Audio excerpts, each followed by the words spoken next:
students.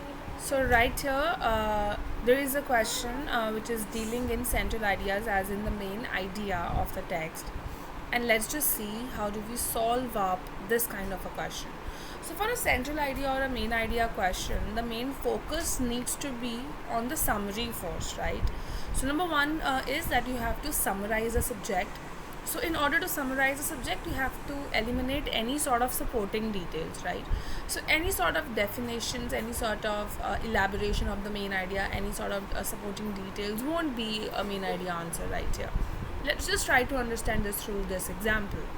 The question right here says, many intellectual histories of the Black Power movement of the 1960s and 70s rely heavily on essays and other explicitly ideological works as primary sources, a tendency that can overrepresent the perspectives of a small number of thinkers, most of whom were male. Historian Ashley D. Farmer has shown that expanding the area of primary sources to encompass more types of print material, including political cartoons, advertisements, and artwork, leads to a much better understanding of the movement and the crucial and diverse roles that black women played in shaping it.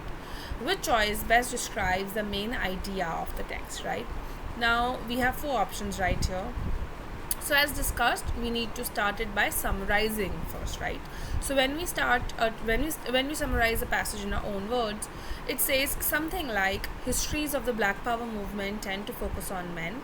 Ashley D. Farmer studies a wider variety of sources, and Farmer's work increases understanding of Black Power movement, especially women's roles, right? Now, right here, in order to describe the main idea of the text, the best choice has to accurately capture these ideas, and it will also need to avoid introduce information that's not covered in the passage. So we never ever choose an answer which is not at all covered in the passage or which is contradicted from whatever is stated in the passage, right?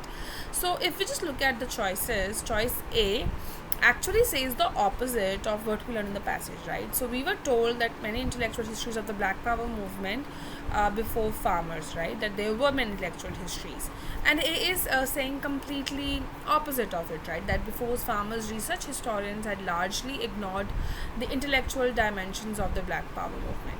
If we see B, B is accurately capturing the central idea we identified in the text, including a specific mention of black women's contributions to the Black Power movement, and it also is avoiding introducing any ideas that cannot be found in the passage. So we can shortlist B. C introduces information that's not included in the passage because the text does not mention what other historians think of Farmer's research, and if it's not mentioned, then it can't be a main idea. Even D introduces information that's not included in the passage because we are not told about the beliefs of figures in the Black Power movement. And if the text does not mention this information, then it cannot be a main idea answer as well. So that's a very short tip and trick as in how do you solve a main idea answer. And I'll see you in more videos. Bye bye.